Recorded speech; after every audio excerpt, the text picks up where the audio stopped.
जाना क्या है तेरे को पागल? प्रभु श्री राम का बन जाना सुनकर सीता जी भी बन जाने को हट करने लगी। तब प्रभु श्री राम सीता जी को समझाते हुए कहते हैं कि हे सीते, वन बहुत दुर्गम है, बिना जूते के पैदल ही चलना पड़ेगा। तुम्हारे कोमल चरणों में कंटक कुश चुभ जाएंगे। सर्दी, गर्मी, बरसात सब सहना पड़ेगा। वन में हिंसक पशु घूमते रहते हैं, निश्चर स्त्रियों का हरण कर लेते हैं। कंद मूल फल ही आहार मिलेगा, वह भी कभी मिलेगा कभी नहीं। पहाड़ का पानी बहुत लगता है। हे सीते, बन जाने के लिए हठ मत करो, वन में बहुत कष्ट होगा। इसी प्रसंग पर प्रस्तुत है श्री ब्रह्मेश्वर नाथ मिश्र जी महाराज द्वारा रचित ये रचना, जो मैं आपको पढ़ के सुनाने का प्रयास करूंगा। भगवान राम सीता जी से कह रहे हैं कि बनवा में बड़ा दुख होई, सिया मोर घर ही में रही जाहो। बनवा में बड़ा दुख होई, सिया मोर घर ही में रही जाहो। बनवा में बड़ा दुख होई, सिया मोर घर ही में रही जाहो।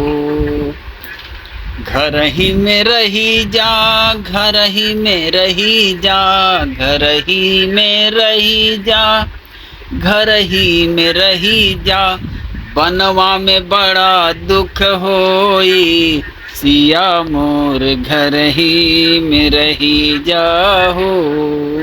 बनवा में बड़ा दुख होई, सिया मोर घर ही में रही जाहो।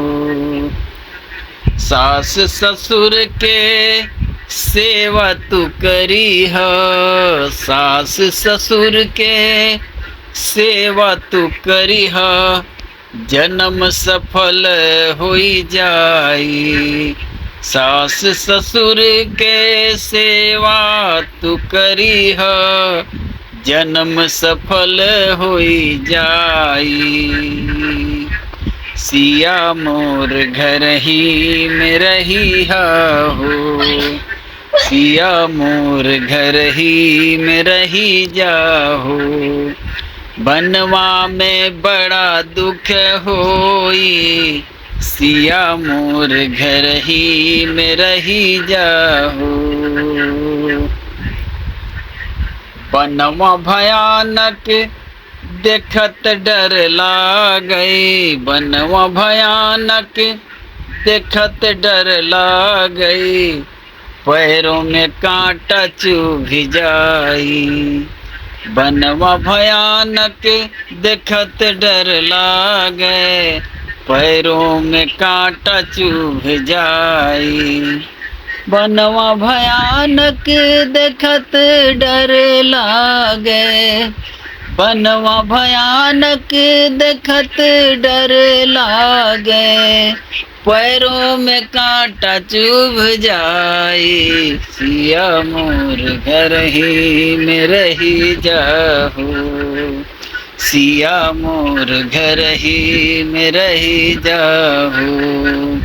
बनवा में बड़ा दुख होई, सिया मोर घर ही में रही जाहो, सिया मोर घर ही में रही जाहो। बाघ सिंह भालू सब बनवा में घूमी हैं, बाघ सिंह भालू सब बनवा में घूमी हैं, निश्चर घूमे लहर जाई। बाघ सिंह भालू सब बनवा में घूमे, निश्चर घूमे लहर जाई। सिया मोर घर ही में रही जाहो, सिया मोर घर ही में रही जाहो। बनवा में बड़ा दुख होई, सिया मोर घर ही में रही जाहो। जाड़ा और गर्मी बरसात भयानक, पर्वत के जल लगी जाई। जाड़ा और गर्मी बरसात भयानक, जाड़ा और गर्मी बरसात भयानक, जाड़ा और गर्मी, जाड़ा और गर्मी बरसात भयानक, पर्वत के जल लगी जाई। सिया मोर घर ही में रही जाहो। सिया मोर घर ही में रही जाहो। बनवा में बड़ा दुख होई, सिया मोर घर ही में रही जाहो। कंदमूल फलवा ही मिली है भोजनवा, उन्हीं उहो कबो मिली कबो नाई। कंदमूल फलवा ही मिली है भोजनवा, उहो कबो मिली कबो नाई। कंदमूल फलवा ही मिली है भोजनवा, कंदमूल फलवा, अरे कंदमूल फलवा ही मिली है भोजनवा, उहो कबो मिली कबो नाई। सिया मोर घर ही में रही जाहो। सिया मोर घर ही में रही जाहो।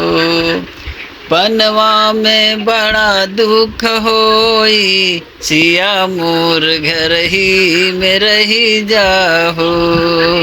सिया मोर घर ही में रही जाहो। सास ससुर के सेवा तू करिहा, जन्म सफल होई जाई।